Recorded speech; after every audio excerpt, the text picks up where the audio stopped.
कौन सी पीढ़ी, कंप्यूटर की कौन सी पीढ़ी से सर्किटरी और मैग्नेटिक ड्रम मेमोरी के लिए वैक्यूम ट्यूब का उपयोग किया जाता है? चले भाई देखो यहाँ पे क्वेश्चन नंबर 2 का आंसर लगाएंगे सारे के सारे। क्वेश्चन नंबर 2 है और ऐसे क्वेश्चन दोस्तों अपन बहुत बार अपन पढ़ते हैं कि यहाँ पे लिखा हुआ है कि कौन सी पीढ़ी से सर्किटरी और मैग्नेटिक ड्रम मेमोरी के लिए वैक्यूम ट्यूब का यूज किया गया था। दोस्तों वैक्यूम ट्यूब के बारे में बात करें तो कंप्यूटर में दोस्तों आपको पता होगा कंप्यूटर में टोटल जो पीढ़ियां हैं वो 5 पीढ़ी है, ठीक है ना।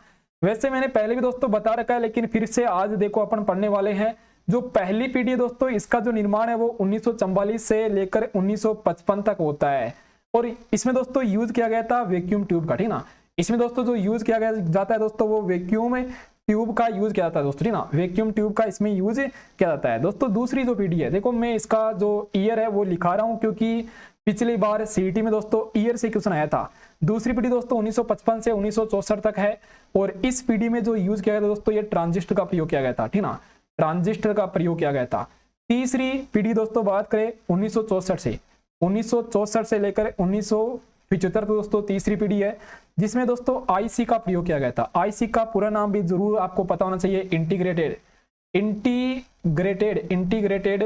सर्किट दोस्तों, ठीक ना। इंटीग्रेटेड सर्किट यहाँ पे आप सभी को दोस्तों यहाँ पे लिख लेना है। फोर्थ पीढ़ी दोस्तों बात करें 1975 से दोस्तों 1989 तक फोर्थ पीढ़ी का यूज। और दोस्तों बात करें इसमें VSLI दोस्तों वेरी लार्ज स्केल इंटीग्रेशन, ठीक ना। और पांचवी पीढ़ी दोस्तों जो कि 1989 से वर्तमान तक दोस्तों चलती आ रही है जिसमें USLI का दोस्तों प्रयोग किया गया था, ठीक ना। ULSI या दोस्तों ULSI भी यहाँ पे आप लिख सकते हो दोस्तों। इसका मतलब होता है अल्ट्रा, इसका मतलब दोस्तों क्या होता है, अल्ट्रा होता है। तो इस प्रकार से दोस्तों वैक्यूम ट्यूब के बारे में पूछा जा रहा था। वैक्यूम ट्यूब मतलब अपना आंसर ऑप्शन नंबर ए हो जाएगा, ठीक है। ऑप्शन नंबर ए यहाँ पे अपना राइट आंसर हो जाएगा। तो इसके बारे में स्पेशल आपको ध्यान रखना है, स्क्रीनशॉट आप सभी साथी ले सकते हो। आगे दोस्तों बढ़ेंगे अगले क्वेश्चन की ओर। कंप्यूटर की कौन सी पीढ़ी में इंटीग्रेटेड सर्किट का प्रयोग किया गया? देखो आईसी के बारे में क्वेश्चन आ गया है ना। तो 2 क्वेश्चन आए थे दोस्तों यहां से देखो इस वाले टॉपिक से कि इंटीग्रेटेड सर्किट का प्रयोग कौन सी पीढ़ी में हुआ है। तो आप जानते हो दोस्तों आईसी के बारे में यहाँ पे पूछा जा रहा है। आईसी का जो प्रयोग है ये तीसरी पीढ़ी में हुआ है। तीसरी पीढ़ी का दोस्तों जो टाइम पीरियड है वो आपको पता है 64 से 75 दोस्तों, ठीक ना। 1964 से 1975 तक। अगला देखो नेक्स्ट क्वेश्चन है यहाँ पे, निम्नलिखित में से कौन सा सोशल मीडिया का माध्यम नहीं होता? अब आप दोस्तों अच्छे से जानते हो सोशल मीडिया से हर कोई व्यक्ति परिचित है। यहाँ पे जितने भी यहाँ पे क्लास देख रहे हैं वो सारे सोशल मीडिया में दोस्तों देख रहे हैं, यूट्यूब दोस्तों। तो एक प्रकार से दोस्तों यहाँ पे बात करें तो देखो लिखा हुआ है फेसबुक, ब्रॉडबैंड, ट्विटर और ब्लॉगिंग। दोस्तों ब्लॉगिंग सोशल मीडिया है, ट्विटर भी सोशल मीडिया है, फेसबुक भी सोशल मीडिया होता है। ब्रॉडबैंड दोस्तों ये नहीं है। ऑप्शन नंबर बी यहाँ से राइट हो जाएगा अपना, ठीक है। लगभग सभी का यहाँ पे करेक्ट हो जाएगा। अगला देखो बढ़ेंगे दोस्तों नेक्स्ट क्वेश्चन की ओर, निम्नलिखित में से कौन सा वेब ब्राउजर नहीं है? चले भाई देखो यहाँ पे फटाफट से क्वेश्चन का आंसर लगाएंगे। निम्नलिखित में से कौन सा वेब ब्राउजर नहीं है? दोस्तों आप जानते हैं वेब ब्राउजर क्या होते हैं, जिनमें दोस्तों किसी न किसी चीज को अपन सर्च करते हैं। कुछ भी दोस्तों सर्च करेंगे तो वेब ब्राउजर में सर्च करेंगे। जैसे कि दोस्तों यहाँ पे लिखा हुआ है मोजिला फायरफॉक्स, इसके अलावा दोस्तों लिखा हुआ है सफारी, एक लिखा दोस्तों ओपेरा मिनी, आप जानते हो दोस्तों ओपेरा मिनी चलाया होगा। इसके अलावा दोस्तों यहाँ पे और भी तो है जैसे कि यूसी ब्राउजर, दोस्तों जानते होंगे यूसी ब्राउजर दोस्तों पहले हुआ करता था छोटे मोबाइलों में। इसके अलावा माइक्रोसॉफ्ट एज दोस्तों, ठीक ना, ये लिख लेना यहाँ पे यूसी ब्राउजर माइक्रोसॉफ्ट एज दोस्तों, है ना। आप जानते हो दोस्तों माइक्रोसॉफ्ट एज दोस्तों ये होता है अपने कंप्यूटर में दोस्तों, जैसे कि यहाँ पे दोस्तों अभी ये अपनी दोस्तों क्लास चल रही है माइक्रोसॉफ्ट एज से दोस्तों चल रही है, ठीक ना। इसके अलावा दोस्तों यहाँ पे बात करें तो एक यहाँ पे दोस्तों होता है इंटरनेट एक्सप्लोरर दोस्तों, ठीक ना। इंटरनेट एक्सप्लोरर दोस्तों, ठीक ना, एक्सप्लोरर दोस्तों, ओके। ये भी आपको ध्यान रखना है। ये सारे दोस्तों वेब ब्राउजर मैंने बताए हैं। कौन सा नहीं है? जीमेल नहीं है दोस्तों, ठीक ना। जीमेल नहीं होता, बाकी सारे होते हैं दोस्तों, बाकी सारे होते हैं। अगला क्वेश्चन है यहाँ पे, कंप्यूटर में आंकड़ों की सबसे छोटी इकाई को क्या कहते हैं? चले दोस्तों एक आसान क्वेश्चन है और मुझे पता है आप सारे के सारे यहाँ पे लगा दोगे। कंप्यूटर में दोस्तों आंकड़ों की सबसे छोटी इकाई को क्या कहते हैं? चले दोस्तों बताइए जल्दी से, आंकड़ों की सबसे छोटी इकाई को क्या कहते हैं? दोस्तों यहाँ पे अपना आंसर क्या रहेगा? देखो दोस्तों ध्यान रखना, एक यहाँ पे 4 बिट है ना, 4 बिट जो कि एक निबल के बराबर होता है, एक निबल के बराबर होता है दोस्तों।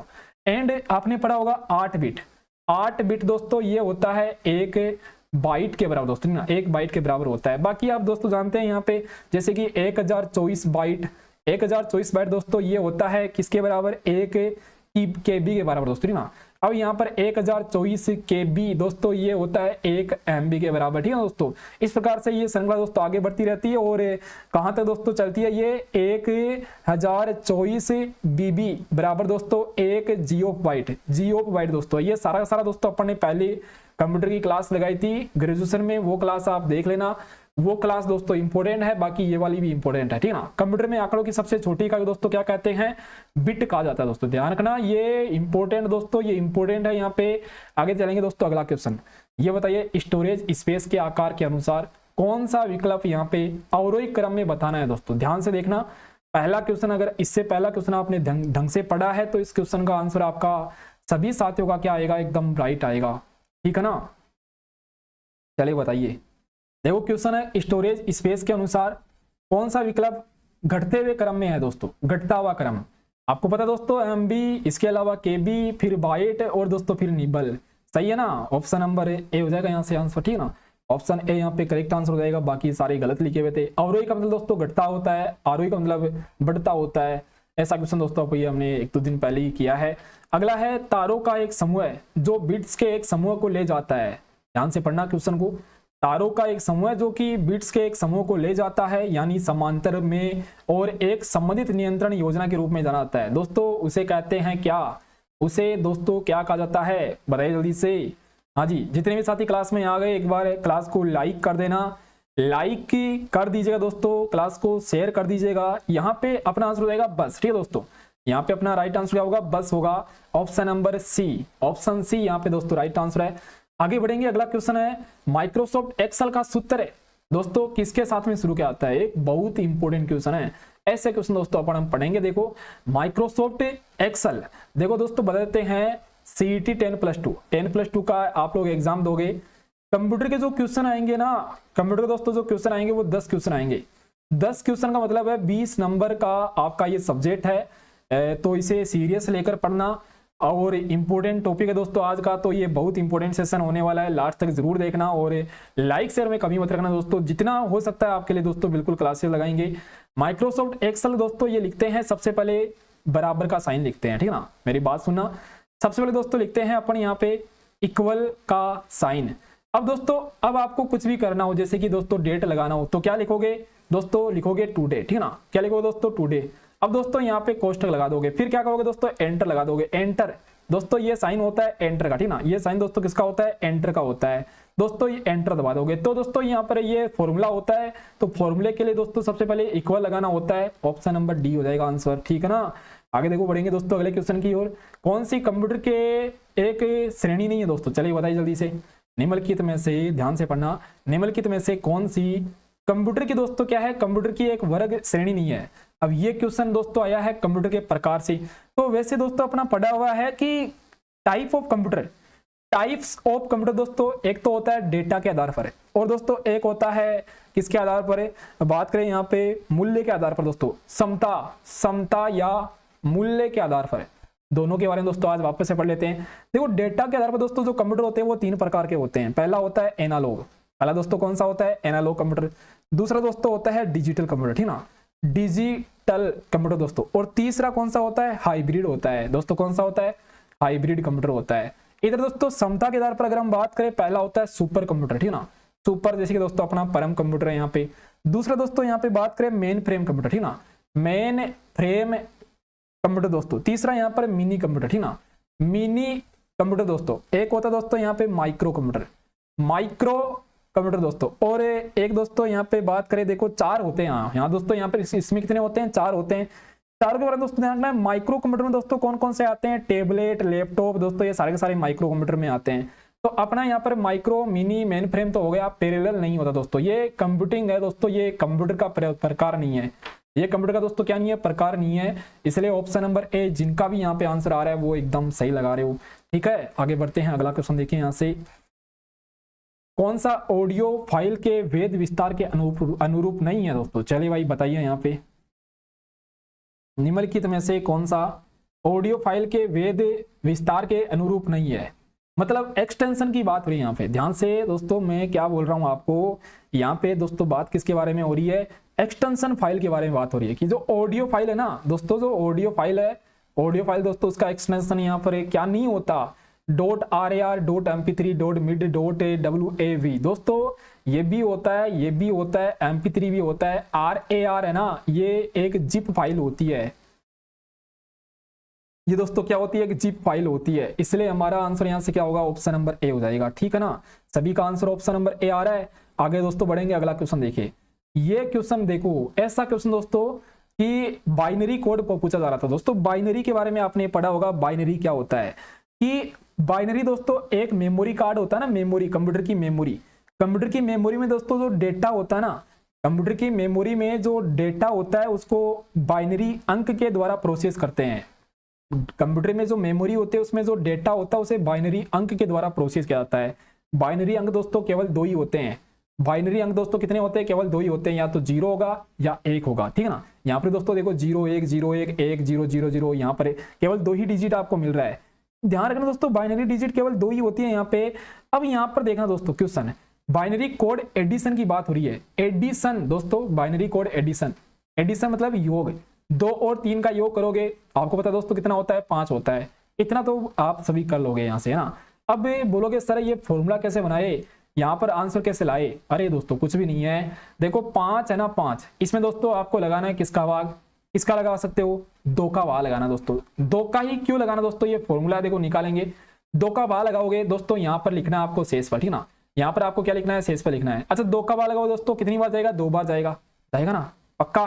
2 का भाग दोस्तों 2 बार जाएगा, कितना बचेगा शेषफल, 1 बचेगा, 1 बचेगा दोस्तों। देखो 2 2 4, 1 शेषफल लग गया। अब दोस्तों यहाँ पर 2 आ रहा है, फिर से 2 का भाग लगा दीजिए, फिर से 2 का भाग लगाओ दोस्तों, कितना शेषफल बचेगा यहाँ से, बोलोगे सर 1 बार जाएगा और शेषफल कुछ भी नहीं बचेगा, 0 बचेगा। अच्छा 0 बच रहा है शेषफल, हाँ बिल्कुल 0 बच रहा है।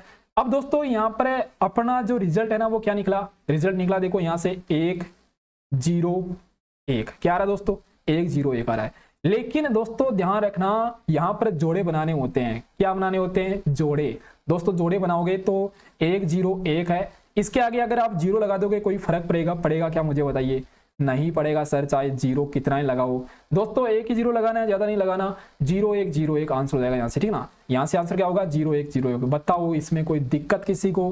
अब चाहे 3 + 4 आए, चाहे 5 + 7 आए दोस्तों, पहले योग करना है, फिर देखो 2 का भाग लगाना है, इधर की तरफ शेषफल लिखना है, फिर दोस्तों ये जो संख्या है इसको ऐसे लिख देना, और इसके आगे अगर 3 संख्या दोस्तों 0 लगा देना, 5 संख्या तो दोस्तों 0 लगा देना। ऐसे जोड़े बनाने होते हैं, इसलिए दोस्तों हमने 1 0 लगा दिया।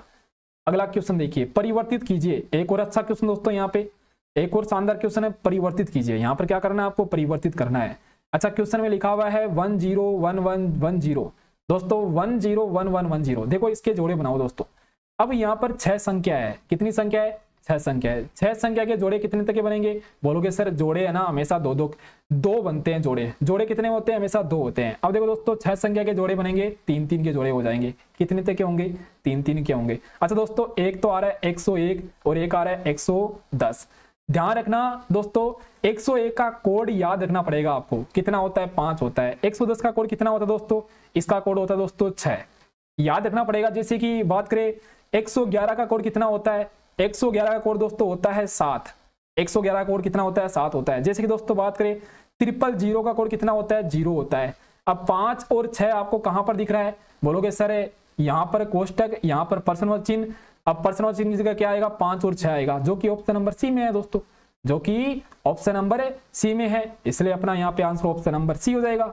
आसान है दोस्तों, बस थोड़ा सा ये जरूर आपको याद करना पड़ेगा। यहाँ पे इनके जो कोड है दोस्तों ये आप जरूर ये याद कर लेना, ताकि ये क्वेश्चन हो जाएगा। बाकी अभी अपने दोस्तों एक क्लास और लेकर आएंगे जिसमें ऐसे क्वेश्चन आपको बहुत सारे करवाए जाएंगे, ओके ना। अगला क्वेश्चन है, निम्नलिखित में से कौन सा इनपुट डिवाइस वर्णांकीय पूर्णांक और विशेष पूर्णांक को कंप्यूटर में प्रवेश की अनुमति देता है। देखो दोस्तों यहाँ पर जो वर्ण अंक है और पूर्णांक है दोस्तों, इनको कंप्यूटर में एंट्री कौन देगा, अगर आप कीबोर्ड पर कुछ ना कुछ दोस्तों एंटर करोगे तभी तो एंट्री होगी ना, तो कीबोर्ड यहाँ पे आंसर हो जाएगा अपना, ठीक ना। यहाँ पर अपना आंसर क्या होगा, कीबोर्ड हो जाएगा। चलिए दोस्तों बढ़ते हैं, अगला क्वेश्चन है, निम्नलिखित में से कौन सा, ध्यान से पढ़ना दोस्तों, निम्नलिखित में से कौन सा प्रिंटर की किस्म नहीं है, प्रिंटर की किस्म नहीं है, मतलब दोस्तों प्रिंटर का प्रकार नहीं है। देखो लिखा हुआ है laser jet printer, 3D printer, inkjet printer, dot solid printer. दोस्तों लेजर भी होता है, इंकजेट भी होता है, 3D भी दोस्तों होता है, डॉट सॉलिड नहीं होता, वो डॉट मैट्रिक्स होता है दोस्तों, वो ठीक ना, वो क्या होता है, डॉट मैट्रिक्स होता है, वो डॉट मैट्रिक्स होता है दोस्तों, डॉट सॉलिड नहीं होता। ऑप्शन नंबर डी यहाँ पे क्या है दोस्तों, है उपयोगकर्ता के द्वारा। क्वेश्चन को ध्यान से पढ़ना। क्वेश्चन है उपयोगकर्ता के द्वारा कंप्यूटर पर निष्पादित किए जाने वाले विशिष्ट कार्यों में प्रयोग किए जाने वाले सॉफ्टवेयर का नाम बताए दोस्तों। देखो सॉफ्टवेयर दोस्तों आपको पता है, जो सॉफ्टवेयर होता है ना, सॉफ्टवेयर दोस्तों इसमें एक तो होता है एप्लीकेशन सॉफ्टवेयर, एक दोस्तों होता है इसमें एप्लीकेशन सॉफ्टवेयर, दोस्तों एक होता है इसमें सिस्टम सॉफ्टवेयर, ठीक ना, सिस्टम सॉफ्टवेयर दोस्तों।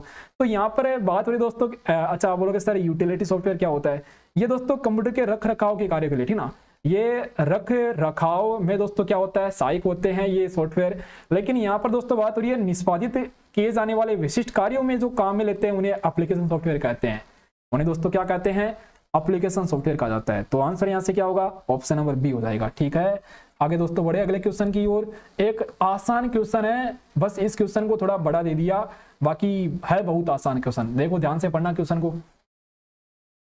देखो यहाँ पे लिखा हुआ है, यहाँ पर ब्लैंक्स लिखा हुआ है कि ब्लैंक्स एक मेमोरी है जिसका प्रयोग आंकड़ों को अस्थायी रूप से संचयन करने के लिए किया जाता है, जबकि ब्लैंक्स का प्रयोग आंकड़ों के स्थायी संचयन के लिए किया जाता है जो कि परिवर्तित या मिटाई नहीं जा सकते।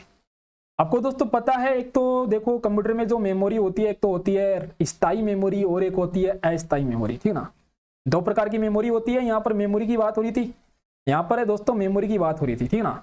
अब आपको दोस्तों पता है रैम होता है ना, रैम दोस्तों, रैम होती है अस्थायी मेमोरी, ठीक ना, रैम दोस्तों होती है अस्थायी मेमोरी, जबकि रोम दोस्तों होता है स्थायी मेमोरी, ना, रोम क्या होती है, स्थायी मेमोरी होती है।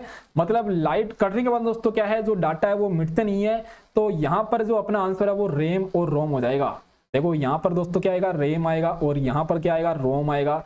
इसलिए option number C is the right answer. आगे दोस्तों बढ़ेंगे अगले क्वेश्चन की ओर। कंप्यूटर पद्धति का वह हार्डवेयर, ध्यान से पढ़ना क्वेश्चन को, ध्यान से दोस्तों क्वेश्चन को देखिएगा। कंप्यूटर पद्धति का वह हार्डवेयर जिसका उपयोग बाहरी दुनिया से सूचना प्रदान करने, आंकड़ों और सिग्नल को नियंत्रण करने के लिए किया जाता है, बताइए इसे क्या कहते हैं। दोस्तों देखिए भाई, अच्छा क्वेश्चन है। कंप्यूटर पद्धति का वह हार्डवेयर जिसका उपयोग बाहरी दुनिया से सूचना प्रदान करना। अरे दोस्तों ये बात हो रही है यहाँ पे किसके बारे में, इनपुट डिवाइस के बारे में।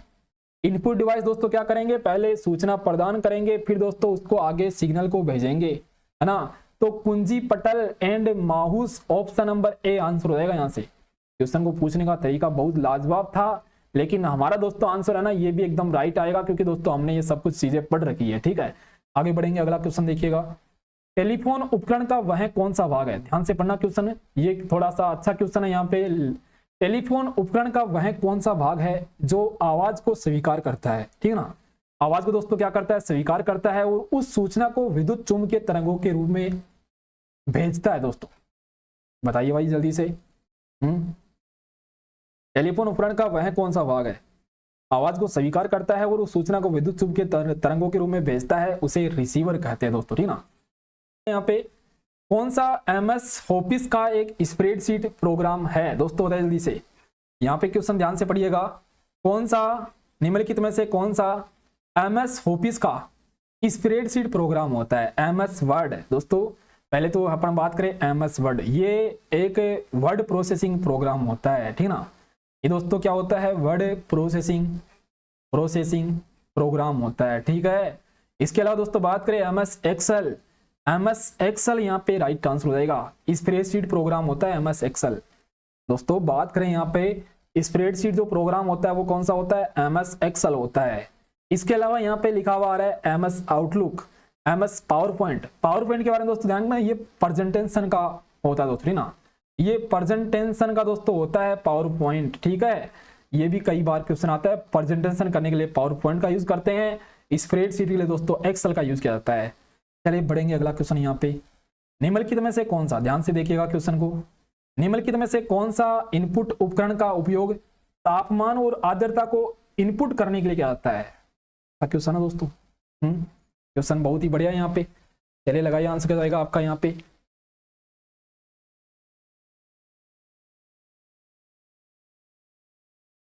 सेंसर है दोस्तों, यहाँ पे जो अपना आंसर है वो सेंसर हो जाएगा, ठीक है ना, सेंसर यहाँ पे अपना राइट आंसर है। अगला दोस्तों बढ़ेंगे नेक्स्ट क्वेश्चन की ओर।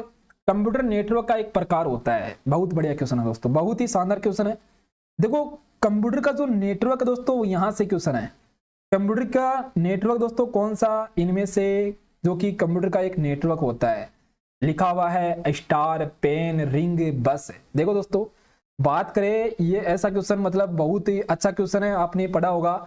नेटवर्क दोस्तों ओनली यहाँ पर PAN है, पर्सनल एरिया नेटवर्क। बोलोगे सर ये क्या है, स्टार, रिंग, बस। दोस्तों ये होते हैं टोपोलॉजी, नेटवर्क टोपोलॉजी, ठीक है दोस्तों, ये होता है नेटवर्क टोपोलॉजी। टोपोलॉजी दोस्तों इन्हें कहा जाता है, जैसे कि स्टार आता है इसमें रिंग आता है, इसमें बस आता है, और दोस्तों इसमें ट्री भी आता है, ट्री टोपोलॉजी, ठीक ना दोस्तों, ट्री टोपोलॉजी। मेस भी आता है दोस्तों, इसमें क्या आता है, मेस भी आता है। ओके, ऑप्शन नंबर बी यहाँ से आंसर हो जाएगा। चलिए दोस्तों बढ़ेंगे, अगला क्वेश्चन है पावर पॉइंट प्रेजेंटेशन। देखो यहाँ पे पावर पॉइंट के साथ में प्रेजेंटेशन मिलेगा आपको, क्योंकि पावर पॉइंट का काम होता है किसी चीज को प्रेजेंटेशन करने का, ठीक है ना। तो क्वेश्चन है पावर पॉइंट प्रेजेंटेशन में एनिमेशन मुख्य रूप से क्या निर्धारित करता है। ध्यान रखना दोस्तों, इसमें है ना एक तो होता है एनिमेशन, ठीक है, इसमें क्या होता है, एक तो होता है एनिमेशन, और दोस्तों एक देखो यहाँ पे, देखो एक दोस्तों इसमें होता है ट्रांजिशन, ठीक ना, एक दोस्तों इसमें क्या होता है, ट्रांजिशन होता है। ट्रांजिशन का काम होता है, इसका काम होता है दोस्तों केवल स्लाइड का काम करना, ठीक ना, स्लाइड को नियंत्रण करने का दोस्तों, ठीक ना। लेकिन एनिमेशन का काम होता है स्लाइड में कोई वस्तु होती है ना, स्लाइड में दोस्तों, स्लाइड में कोई वस्तु दोस्तों होती है, उसका दोस्तों नियंत्रण करने का काम इसका होता है। तो एनिमेशन मुख्य रूप से क्या निर्धारित करता है, स्लाइड में वस्तु कैसी दिखाई देती है, ठीक है, ध्यान रखना यहाँ से, स्लाइड में वस्तु कैसी दिखाई देती है, ये होता है एनिमेशन का काम, ठीक है दोस्तों। अगला है कंप्यूटर की वह कौन सी विशिष्टता है जिसमें कंप्यूटर विभिन्न प्रकार के कार्यों को सुगमता से निष्पादन करता है। ये क्वेश्चन दोस्तों 2 बार आया था एग्जाम में, अब की बार 2 बार ये क्वेश्चन पूछा गया था कि कंप्यूटर की वह कौन सी विशेषता है जिसमें कंप्यूटर विभिन्न प्रकार के कार्यों को एकदम आसानी से कर लेता है। वो कंप्यूटर की बहुमुखी विशेषता होती है, वो दोस्तों कंप्यूटर की क्या होती है, एक बहुमुखी विशेषता होती है, ध्यान रखना, कंप्यूटर की एक बहुमुखी विशेषता होती है। अगला दोस्तों नेक्स्ट क्वेश्चन यहाँ से, निम्नलिखित में से कौन सा बिट वाइज ऑपरेटर नहीं होता। अब बोलोगे सर ये बिट वाइज ऑपरेटर क्या होते हैं। हाँ दोस्तों, बिट वाइज ऑपरेटर में देखो आता है एक तो एंड, दोस्तों ये यहाँ पर एंड लिखा हुआ है, ठीक ना, इस प्रकार का साइन है। एंड को दोस्तों ऐसे भी अपन लिखते हैं यहाँ पे। और दोस्तों एक होता है नोट, एक दोस्तों होता है और, इसके अलावा एक होता है दोस्तों यहाँ पे देखो, बात करें दोस्तों लेफ्ट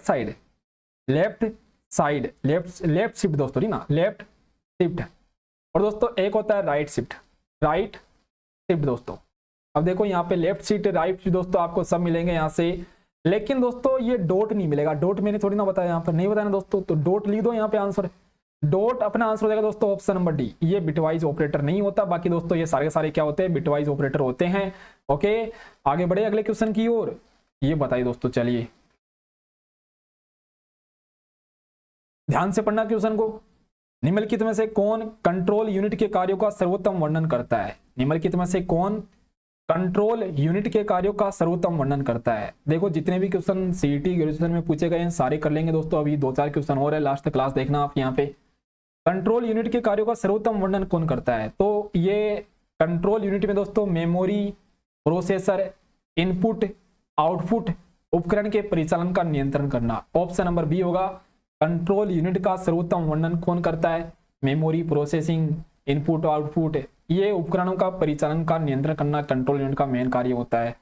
ठीक है, हाँ अगला क्वेश्चन है, कुछ दोस्तों क्वेश्चन ऐसे भी आए थे राजस्थान सरकार के द्वारा जो इनसे रिलेटेड दोस्तों जो योजनाएं हैं यहाँ से क्वेश्चन पूछे गए थे, तो ये भी अपन दोस्तों अलग से पढ़ेंगे। यहाँ पे निम्नलिखित में से कौन सी सुविधा मुख्यतः राजस्थान की ई मित्र प्लस के द्वारा प्रदान की जाती है। दिख रहा है सभी को क्वेश्चन। अब यहाँ पे देखो ध्यान से बताना, ई मित्र प्लस के द्वारा पहल की गई जो योजना दोस्तों वो कौन सी है। तो अच्छा क्वेश्चन है, वापस से शायद रिपीट हो सकता है। जन्म प्रमाण पत्र है, अधिवास के लिए आवेदन पत्र है, ठीक है ना। ई मित्र प्लस द्वारा प्रदान योजना दोस्तों यहाँ पे बात करें तो कौन सी सुविधा योजना दोस्तों कौन सी है, ई मित्र प्लस पहल। सुविधा कौन सी मिलेगी, एक तो जन्म प्रमाण पत्र और एक अधिवास के लिए आवेदन पत्र। अगला क्वेश्चन ये देखो यहाँ पे, अगला क्वेश्चन दोस्तों यहाँ पर ये देखिए, ठीक है, दिख रहा है सभी को। क्वेश्चन है कि निम्नलिखित में से कौन सी सुविधा राजस्थान संपर्क पोर्टल के द्वारा प्रदान नहीं की जाती है? बताइए दोस्तों, आंसर क्या होगा यहाँ पे? निम्नलिखित में से कौन सी सुविधा राजस्थान संपर्क पोर्टल के द्वारा प्रदान नहीं की जाती? देखो, ऑटोमेटिक स्पीच रिकॉग्नाइजेशन, शिकायतों का निपटारा करना, GIS एकीकरण, वीडियो कॉन्फ्रेंसिंग। तो आपका आंसर यहाँ पर क्या होगा, बताइए दोस्तों जल्दी से। वीडियो कॉन्फ्रेंसिंग दोस्तों ये कोई देखो यहाँ पर है सुविधा नहीं है, ओके, ये सुविधा नहीं है दोस्तों, बाकी सारी है यहाँ पे, ऑप्शन नंबर डी हो जाएगा।